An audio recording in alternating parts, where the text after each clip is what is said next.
Hello and welcome to Learning Latin, Lesson 4, Basic Nouns. Right, so you can conjugate a few verbs in the present tense, but what are you going to do with those verbs? Without nouns, not very much, so let's get into it.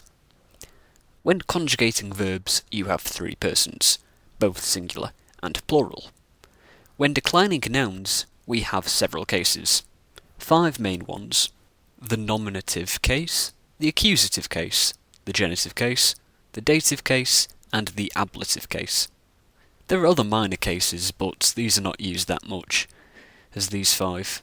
The only other case we'll be even mentioning for a while is the vocative, which is the same person endings as the nominative, with the exception of the second declension singular. I'll mention what that is later. But before I tell you what the endings are, I should tell you what these cases actually mean, as right about now, I imagine this is looking quite daunting. These will be the basics, as cases usually have multiple meanings, but you don't need to know those yet. The nominative case is the subject of a sentence. The accusative case is the object of a sentence. The genitive case means of something.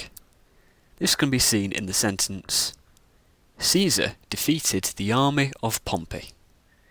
Caesar would be in the nominative case, as it is the subject of the sentence.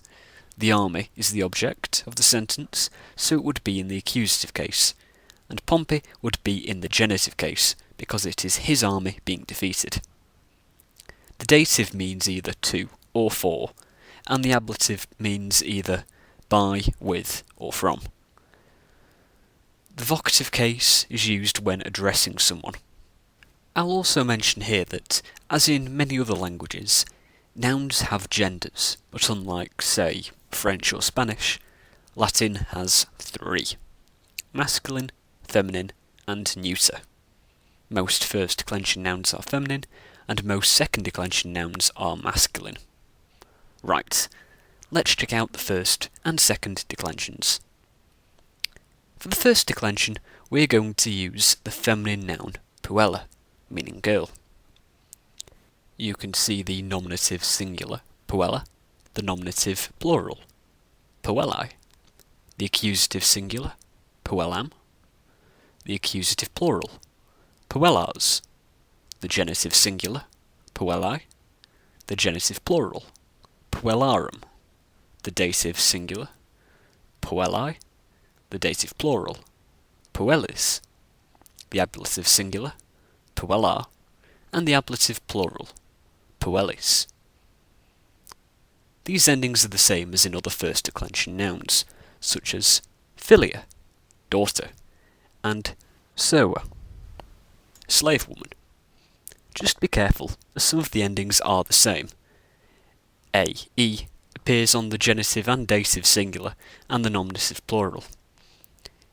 Long I, S, appears on the dative and ablative plural. And note the long A on the ablative singular, compared to the short A on the nominative singular. Right, let's take a look at the second declension, using the masculine noun coccus, meaning cook. Nominative singular, coccus. Nominative plural, coqui. Accusative singular, coquum. Accusative plural, coquos. The genitive singular, coqui. The genitive plural, coquorum. The dative singular, coquo. The dative plural, coquis. The ablative singular, coquo. And the ablative plural, coquis. As before, be careful with noun endings that are the same. This pattern is the same as all other masculine second declension nouns, such as filius, son, and servus, slave. Now, the vocative, which is used when addressing someone, of the second declension singular, is not us, as you would expect, but e. You tu Brutus, e tu Brute. Got all that? Good. By now you should know where to find us, but if you don't, here you are. check out the website, the Facebook page, the Twitter page, and don't hesitate to send me an email at thehistoryofpodcast@gmail.com. Now you've watched that, you know what to do. Watch this again. Memorise these noun endings. If you do, you'll be ready for Lesson 5, when we shall put these last 2 lessons together to begin to form simple sentences.